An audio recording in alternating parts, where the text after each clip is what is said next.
Coucou tout le monde, j'espère que vous allez bien et bienvenue dans cette toute nouvelle vidéo où je vais vous présenter ma collection de plantes à variégation. Alors pour commencer, je ne vais pas inclure tout ce qui est Bégonia maculata, donc avec les petits pois, tout ce qui est plantes grises par exemple, ça je ne vais pas le faire du tout. Vraiment des plantes avec des variégations qui vont être aurea ou par exemple albo variegata. J'ai quand même une liste qui est quand même assez grande. Je vais essayer de pas trop rentrer dans les détails au niveau de l'entretien. Les plantes à variégation, donc déjà qu'est-ce qu'une variégation? C'est une partie de feuilles ou de tiges par exemple où il n'y a pas de chlorophylle. Par exemple, ça peut être une partie blanche, une partie jaune, une partie rose, parce qu'il y a certaines plantes qui peuvent être roses. Il y a certaines plantes qui peuvent être vertes très claires. Là, il y a vraiment un tout petit peu de chlorophylle. C'est ce genre de plantes qui sont à variégation, qui ont besoin de plus de lumière que d'autres plantes. Niveau entretien, c'est pas plus compliqué que ça. Alors, faut juste faire attention au niveau de l'arrosage parce que ça peut faire en sorte que les feuilles elles brunissent. Faire attention à la luminosité, donc pas de soleil direct dessus parce que sinon ça fait en sorte que les feuilles elles brûlent. Encore pire qu'une feuille classique. Voilà, sinon niveau humidité, niveau entretien, c'est sensiblement la même chose. C'est surtout le facteur luminosité et humidité qui fait en sorte que les plantes à variégation puissent garder leur variégation ou pas. Par contre, les plantes à variégation, alors il y en a certaines qui sont stables, qui sont comme ça, et d'autres qui sont moins stables, ce qui fait qu'elles peuvent réverser d'un sens comme dans un autre, donc elles peuvent devenir complètement vertes. Ça peut complètement aussi basculer en trop variegata, donc ça veut dire faire des feuilles complètement blanches. Au début j'avais un peu de mal, j'avais un peu peur, mais au bout d'un moment, quand on commence à faire l'expérience, ça commence à être un peu plus facile. Dès qu'on commence à avoir une grande collection, tout de suite, on veut aussi des plantes à variégation. C'est vrai qu'elles sont en vogue, elles sont beaucoup plus chères que des plantes qui sont vertes classiques. Après, ça dépend lesquelles en vrai, hein. Je vous avoue, il y en a certaines qui n'ont pas coûté très cher. Les miennes, je les ai pour la majeure partie achetées en jardinerie, si je me trompe pas. Ouais, quasiment toutes, je les ai achetées en jardinerie. Donc vraiment très facile d'accès. Voilà, vous pouvez avoir des plantes à variégation très facilement dans des jardineries. Je vais éviter de trop parler. Si vous avez des questions, n'hésitez pas à me les poser en commentaire. Si ce genre de vidéo là vous plaît, n'hésitez pas à vous abonner, à cliquer sur la petite cloche de notification, à partager la vidéo. Ça permet aussi de faire connaître ma chaîne. N'hésitez pas à laisser un petit j'aime, un petit commentaire. Ça me fait toujours plaisir de vous lire et de vous répondre. Je vais commencer par une Maranta que j'aime énormément. Je pense que c'est ma Maranta préférée de tous les temps. C'est la Maranta Kerkoviana variegata, donc qui est comme ceci, voilà, qui est vraiment magnifique. Donc celle-ci, elle est en lechuzapone. Je pensais pas du tout mettre un jour mes Maranta en lechuzapone. Donc je commence petit à petit à les basculer en lechuzapone. Là, il y en a deux qui sont en lechuzapone, le reste c'est encore en substrat racé. J'aime beaucoup cette plante là et j'ai pu faire un bébé la dernière fois. J'ai pu faire un bébé qui est comme celle-ci, voilà. Donc celle-ci par contre elle est en substrat racé et on voit que les racines se plaisent plutôt bien, que la plante elle se plaît plutôt bien parce que les racines poussent de folie. Les Maranta, je trouve qu'au niveau de la croissance, au niveau de du système racinaire, ça grandit très vite. Mais franchement c'est une plante qui est hyper facile. Dès qu'il y a suffisamment d'humidité, de l'eau, de la lumière, un engrais quand il y en a besoin, vraiment il n'y a aucun problème. J'ai pas de problème avec. Il y a quelques feuilles qui peuvent faner, enfin bref, c'est totalement normal, il n'y a pas de souci, hein. S'il y a 2-3 feuilles qui sèchent, c'est totalement normal. Par contre, c'est vraiment si toute la plante elle commence à se recroqueviller, à pas être bien, c'est sûr que c'est plus compliqué. Mais Maranta, j'ai remarqué qu'elle se plaisait énormément devant la fenêtre du salon, donc la fenêtre qui est juste là-bas. Elles fleurissent très longtemps, elles fleurissent en général du mois de janvier jusqu'au mois d'octobre. C'est incroyable. Le seul hic, c'est que perso, moi avec mes Maranta, je suis obligé de les bouturer à l'automne. Vraiment, c'est un passage obligé. Pendant 3 mois de l'année, elles sont en bouturage, rempotage et elles sont à leur place définitive. Et ensuite, au mois de janvier, à partir du mois de janvier, elles commencent à exploser et à fleurir et à être magnifiques. Mais vraiment très simple comme plante. Je peux les recommander pour des débutants. C'est peut-être bête à dire, mais je trouve que je peux les recommander pour des débutants si vraiment vous avez le substrat qu'il faut et si vous avez un emplacement qui est suffisamment lumineux, sans soleil direct bien évidemment. Vraiment, c'est une plante qui va vous remercier. Suffit de ne pas oublier l'arrosage et vraiment elle est incroyable. Alors ensuite, il y a le pothos Manjula, donc c'est un Epipremnum aureum Manjula. Donc là, il y a 2 lianes qui sont dedans, mais qui est très joli quand même. Il me fait des feuilles quand même assez souvent. Là, j'ai une nouvelle feuille qui commence à sortir, alors qui sort un petit peu mal, mais qui commence à sortir quand même. Celui-ci, pendant très longtemps, j'avais vraiment du mal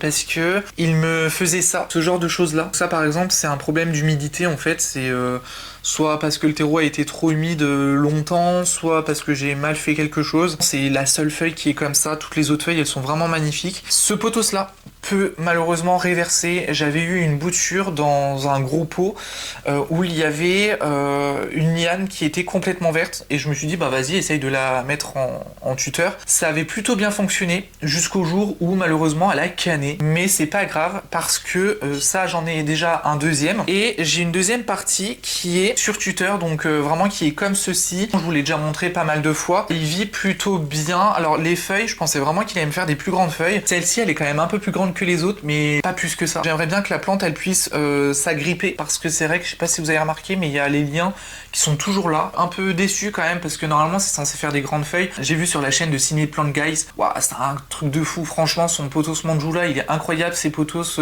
sur tuteur, enfin bref, ces plantes qui sont sur tuteur sont vraiment incroyables. Après, je sais qu'il est en Australie, moi je suis en France. Quand je vois commencer, ça me donne trop envie. C'est lui qui m'a donné envie de faire les plantes sur tuteur. Alors pour l'instant, ça me donne pas grand chose, mais c'est vrai que j'aime énormément les plantes sur tuteur, donc on verra bien ce que ça donne. Je suis moins déçu en version cascade, donc comme celui-ci, plutôt qu'en version tuteur et comme ça. Alors ensuite, j'ai le pothos Enjoy. Alors ça, c'est tout ce qu'il me reste de ma grande plante que j'avais acheté chez Ikea. Ça, je me souviens parce que j'étais vraiment surpris. Là, il y a que 2 lianes. Croissance très lente. Il est sous lampe horticole. Et j'ai au niveau du salon, donc je vais pas pouvoir retirer la plante parce qu'elle est vraiment au niveau de la fenêtre et il y a des plantes qui sont devant et tout. J'ai pas envie de tout débarrasser pour prendre la plante. Je vais vous faire des petits inserts. J'ai une plante sur tuteur aussi. Il fait quand même des feuilles un tout petit peu plus grandes. Le pothos Enjoy, je sais qu'il peut faire des feuilles qui sont magnifiques. Je l'aime énormément, mais je suis un peu déçu. Là, en plus de ça, celui-ci, j'ai 2 lianes. Et vous voyez, les 2 lianes, elles vont complètement à l'opposé. Pour plante débutant,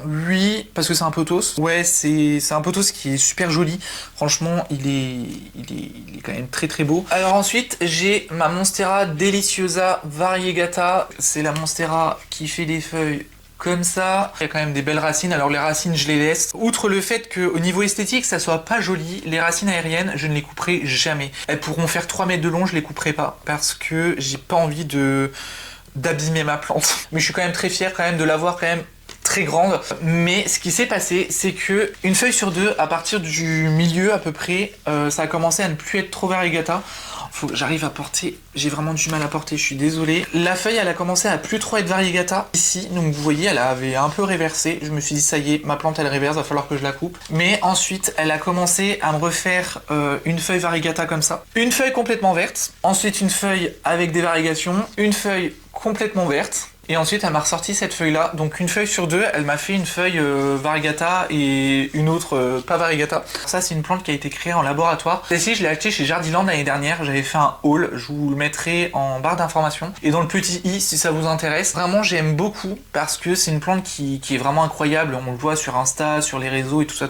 Attendez, je la pose 2 secondes. Elle est super jolie. Les feuilles, elles commencent à grandir petit à petit, mais c'est pas non plus sensationnel. Elle a quand même sa place dans ma collection et elle a pas perdu ses feuilles du bas. Elles ne se sont pas abîmées, donc ça franchement c'est super cool. Il y a juste celle-ci qui a un peu pris cher. Elle a pas de problème avec les araignées rouges, elle a pas de problème avec les nuisibles ni quoi que ce soit. Alors ensuite j'ai ma Monstera taille constellation qui n'est pas sur tuteur parce que celle-ci n'a pas vraiment besoin d'être sur tuteur. Je sais pas si vous allez vous voir, je vais essayer de vous montrer. Les interneux sont vraiment très courts. Elle est assez compacte. J'ai juste mis des tuteurs pour les feuilles parce que vraiment elle est incroyable. Ça, c'est la dernière feuille qu'elle m'a sortie.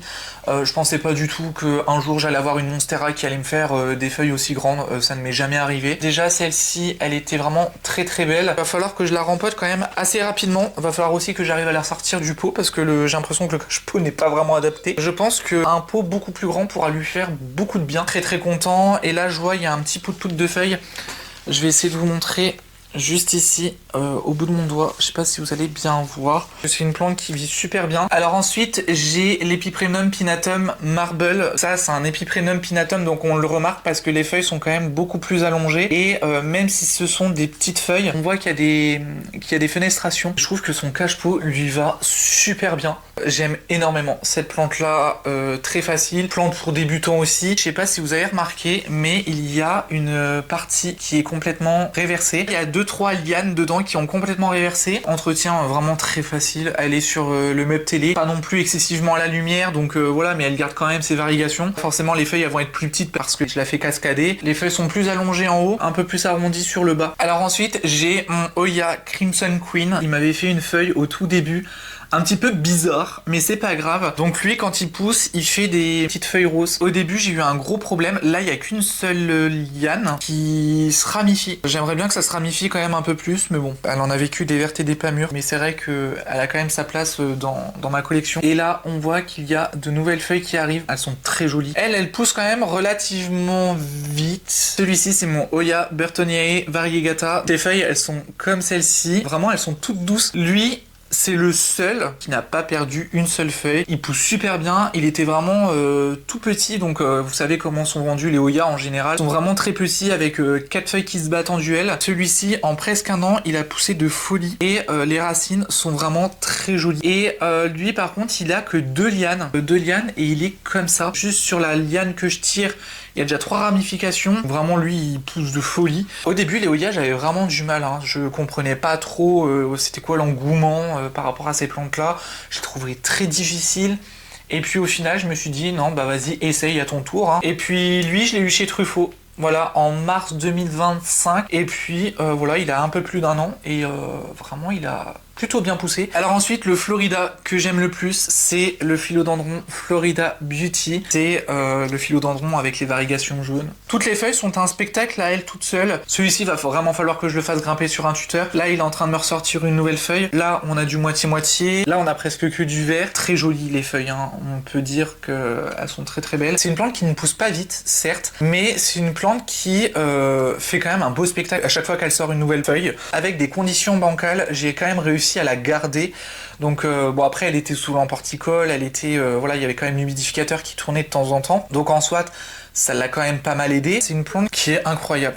Voilà, j'ai pas beaucoup de vocabulaire, je sais, dans cette vidéo-là. Alors ensuite, j'ai le Spaciphyllum Diamond Variegata qui vit super bien. Il vit sa base life. Même la fleur et variegata. Lui, je l'ai rempoté dans le terreau de chez Cibotanica. Il y a déjà des racines qui commencent à arriver en bas du pot. Les feuilles, elles sont comme celle-ci. Elles sont vraiment très très belles. J'aime plus trop le Spaciphyllum classique. Vous savez, c'est ce qu'on appelle la fleur de lune. Je trouve que c'est devenu une plante un peu plus...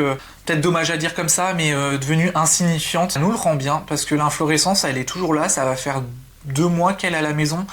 Et elle est toujours là. L'inflorescence est toujours là, les feuilles sont toujours là. Je pense qu'il y a juste 1 ou 2 petites feuilles, mais vraiment c'était les toutes petites feuilles qui ont cané, mais c'est tout. Alors ensuite, il y a, ça je pense que vous l'avez déjà vu dans la vidéo précédente, c'est la Leucasia macrorhiza aurea variegata. Vraiment incroyable. Je vous en ai déjà parlé dans la vidéo précédente, donc je vais pas m'amuser à redire ce que j'ai dit. Je vais passer directement à la plante suivante parce que clairement je vais pas vous en parler voilà, pendant 3 heures non plus, je vous en ai déjà parlé. Après, si vous l'avez pas vu, je vous dis juste, elle est devant la fenêtre de la pièce, elle est sur la petite étagère qui est devant et franchement elle vit super bien. Ça fait déjà 1 semaine et franchement elle est pas morte, donc ça c'est quand même hyper cool. Il faudra juste que je la nettoie, que je la rempote avec vous, que je fasse plein de choses. Il y a plein de rejets, donc je suis vraiment très très content. Est-ce qu'on en parle des feuilles 2 secondes ou pas? Parce que franchement elles sont incroyables, elles sont hyper grande. Alors ensuite, une plante un peu honteuse. J'ai pas du tout arrosé. En ce moment, je vous avoue, j'ai un peu la flemme d'arroser. Donc ça, c'est mon José Bueno. Il est un peu palo. De toute façon, lui, il va se faire rempoter incessamment sous peu parce que les racines... en voiture, en voilà. Je pense que ça sera une prochaine vidéo. C'est le premier philodendron qui est sorti du petit aquarium et que j'avais mis sous l'emporticole à l'air libre. Il était incroyable et là par contre il est en train de me ressortir une feuille, là il y a un petit poudre de feuille. Dès qu'il n'y a pas assez de lumière ou dès qu'il y a un truc, en fait ça devient tout palo. C'est sur toute la plante quoi, c'est pas juste une feuille quoi, c'est pas genre juste cette feuille là. Je suis en train de me demander si avec le rempotage ça va peut-être pas lui faire du bien. Je pense que oui de toute façon. Alors je vous remontre aussi Fried Egg Variegata, j'en ai parlé dans la vidéo précédente, je vous la mettrai dans le petit i et en barre d'informations. Alocasia qui est vraiment magnifique, 25 € chez Jardiland. Comme l'Alocasia Macrorhiza Aurea, ça a coûté 25 balles. Franchement, je suis... Voilà, choqué. Les variegations sont stables. J'ai des bébés qui ont pris. On va la rempoter ensemble dans quelques temps. Alors pas tout de suite en vrai. Parce que comme c'est des plantes à variegation, je fais quand même hyper attention. Et ensuite, j'ai l'Alocasia Odora Batik Variegata. Qui est vraiment incroyable. Les feuilles, elles sont comme ceci. Alors au début, je pensais vraiment que c'était un Macrorhiza Splash. Alors pas du tout. J'ai regardé, il y a la petite étiquette. Et à un moment donné, je regarde l'étiquette, je fais ah bah c'est un Alocasia Batik. Et bah du coup j'étais super content. J'ai un petit rejet qui est juste là, qui est trop choupi. Franchement, il est super joli. Les feuilles sont très jolies, elles sont quand même majestueuses, hein, quand même on peut dire. Il est arrivé à la maison hier, il est très très beau. Ouais, dernière plante. Voilà, c'était la dernière plante. Donc voilà, j'espère que cette longue liste de plantes à variegation vous a plu. Je sais que j'ai pas eu beaucoup de vocabulaire aujourd'hui. Alors après, pour ceux qui savent, voilà, vous savez que je suis sous médicaments, donc c'est un petit peu compliqué. Je suis vraiment très content de vous avoir montré mes plantes à variegation. J'ai suivi le conseil de l'un d'entre vous qui me disait que ça aurait été super de voir toutes mes plantes à variegation. Donc c'est chose faite. J'espère que cette vidéo-là vous a plu. Là, cet après-midi, je vais monter la vidéo et je vais la poster ce soir pour 18 h. En attendant la prochaine vidéo, je vous fais plein de gros bisous, faites attention à vous, prenez soin de vous surtout, et je vous dis à très vite. Salut!